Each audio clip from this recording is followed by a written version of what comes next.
সকালে কল দিয়ে বলে যে সে নাকি পার্লারে আসবে। আর আমি হচ্ছে 12:30টার সময় রেডি হয়ে পার্লারে আসি। আসার পরে আমিও রাস্তার উপর দাঁড়াইছি, সেও এসে নামছে। একসাথে দুজনে পার্লারের মধ্যে মানে গলিতে ঢুকতেছে আর কি, আর কথা বলতেছিলাম। তো যাই হোক, এটা হচ্ছে আমাদের পার্লার ছিল, মানে পার্লার আর কি।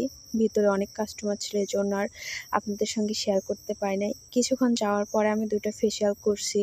2টা ফেসিয়াল করার পরে মেহেদি পরাইতে বসছি। আর আপু আমাকে হচ্ছে আগের দিনকে আসছিল মেহেদি পরার জন্য। তো একটু রাত হয়ে গেছিলো দেখে তাকে পরাইছিলাম না, বলছিলাম যে আপনি পরের দিনকে আসিয়েন। সে আমার নাম্বার নিয়ে গেছিলো যাওয়ার সময়। তো আমাকে কল দেয় হচ্ছে 11টা 11:30টার দিকে। তো আমি বলছিলাম যে আমি কিছুক্ষণ পরে আসবো আর কি, কারণ আমি বাড়িতে মেহেদি পরাতে ছিলাম। তারপরে যাই হচ্ছে দেখি কিছুক্ষণ পরে আপু আসে। আমি 2-3টা ফেসিয়াল দেওয়ার পরে আপুকে মেহেদি পরাতে বসি। তো আমি যতটুকু পারি ততটুকুই পরাই আর কি। মানে কেমন হয় জানি না, আপনাদের কাছে কেমন লাগে আমার মেহেদি আর্ট অবশ্যই বলবেন। আমার অবস্থাটা এমন হয়ে গেছিলো যে আমি আজকে 2 দিন ধরে মেহেদি পরাচ্ছি। আমার হাতটা অনেক ব্যথা ছিল আর কি।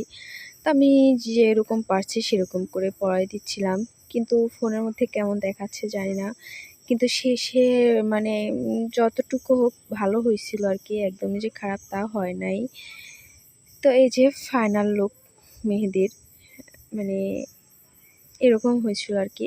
তা আপুকে, মানে আমার যে আপু ছিল, যে আপুকে পড়াইছিলাম, আপু অনেক হচ্ছে হ্যাপি ছিল মানে ডিজাইনটাতে। বলছে মাশাআল্লাহ সুন্দর হয়েছে, খারাপ হয় নাই। তার অনেক ইচ্ছা ছিল এমনভাবে গর্জাস করে পড়ানো শেষ। তো তার মেয়ে তাকে বলতেছিল যে আম্মু তোমার কি বিয়ে করতেছো, ওইটার মধ্যে কেউ এত গর্জাস করে মেহেদি পরে। কি অভিযোগ? তুমি আমার জীবনেও এত সুন্দর করে মেহেদি দাও। ইনি হচ্ছে আমাদের পার্লারের ওনার, আমার 6 মাস থেকে গেছো, কোনোদিন আমি দেখলাম না আমাকে এত আমি তাকে নাকি এত সুন্দর করে কোনোদিনও মেহেদি পরাই নাই। কতবার অভিযোগ, তার হাতের পরানো মেহেদি আর আছে।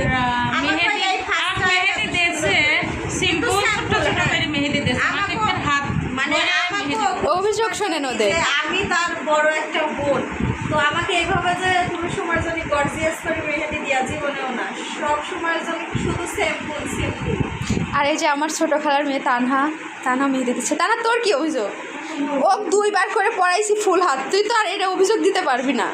না বাট আমার বিয়ের সময় তুই এইভাবে মেহেদি পড়াস। তোর বিয়ে হয়েছে, আমার বিয়ের 10 বছর, আমি তখন ছোট। একটা কথা বলছিলাম, একটা কাট দিতাম। না ইয়ে করে নাও, হাতে এটা এটা উঠা।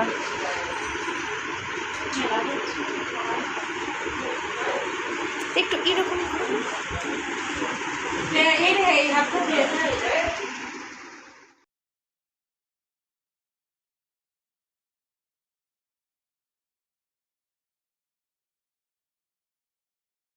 ফেসিয়াল করে দিচ্ছে, সেটা হচ্ছে আমার ছোট খালার মেয়ে, মানে আমার খালাতো বোন। তো ওকে হচ্ছে নতুন কাজে নেওয়া হয়েছে, কাজে নিছে আর কি। ও কাজ শিখতেছে, তার পাশাপাশি এখন যদি ওর থেকে সার্ভিস আমরা না নিই, কাস্টমারকে তো ওর সার্ভিস দিলে পারে কাস্টমারের পছন্দ হবে না, ওটা আমাদের অত্যাচার করবে। এই জন্য ওকে বললাম যে আমার ফেসিয়ালটা তুই কর, তোর হচ্ছে হাত চলবে, কেমনে কি করতে হয় এটা ওকে আমি শেখাচ্ছিলাম।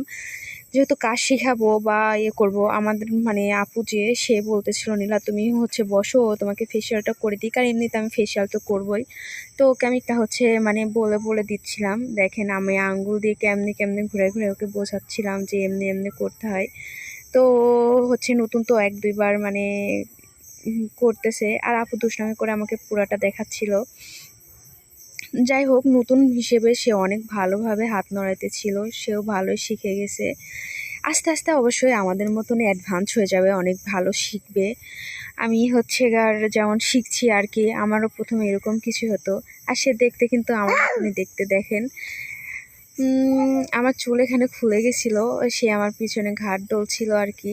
সে মানে যতটুকু তার দিক থেকে সম্ভব ততটুকু সার্ভিস আমাকে দেওয়ার চেষ্টা করছিল, একদমই খারাপ হচ্ছিল এরকম না।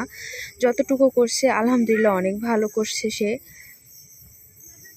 তো আমি হচ্ছে একার মানে অনেকগুলা ফেসিয়াল করছিলাম, মানে এক আমার মুখটা আমি নিজেই মুছতেছিলাম, কারণ ও মুছতে গেলে আমার লাগতেছিল। পরে হচ্ছে ওর আমাকে ফেসিয়াল করে দেওয়ার পরে ওর চুলটাকে আমি হচ্ছে প্রোটিন দিয়ে টেনে দিতে, মানে প্রোটিন দিয়ে প্রথমে ওর চুলটাকে 20 মিনিট রাখছিলাম, তারপরে হচ্ছে সিরাম দিয়ে ওর চুলটা আমি টেনে দিচ্ছিলাম। ও মানে পাম স্ট্রেট করছিল। আর আপনি হচ্ছে প্রতি মাসে মাসে হচ্ছে কার সিরাম দিয়ে চুল টানলে বা ইয়ে করলে, প্রোটিন করলে চুলটা অনেক দিন ভালো থাকে আর লং লাস্টিং দেয়, এই জন্য আর কি।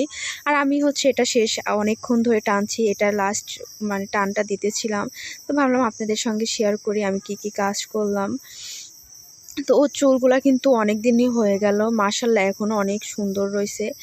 আর ও আমার থেকে ছাড়া চুল কারোর থেকে টেনে নেয় না। আমি যখন ঢাকাতে ছিলাম ও আমাকে ফোন দিয়ে শুধু বলে যে আপু তুই কবে আসবি, তুই আসলে আমি চুল টানবো। আমাকে অনেক জোর করে ধরে রেখে চুল টেনে নিয়ে সেও গেছে বাসায় লেট করে, আমাকেও বাড়িতে আসতে দিছে লেট করে। যাই হোক, ও খুশি তো আমি খুশি, কারণ যত হলো আমার ছোটো বোন, ছোটোবেলা থেকে ওকে আমি অনেক ভালোবাসি আর কি। যাই হোক, এই হচ্ছে কালকে ঈদের আগের দিন আমার সারাদিন গেছে। সে কতটা খুশি দেখছেন। ও তার চুলটাও কিন্তু কেটে দিছি ভি কাট করে। কাটটা কেমন হয়েছে এটাও কমেন্টে জানাবেন। এটা হচ্ছে আমার কাজ, তা আমি মানে কেমন পারি এটাও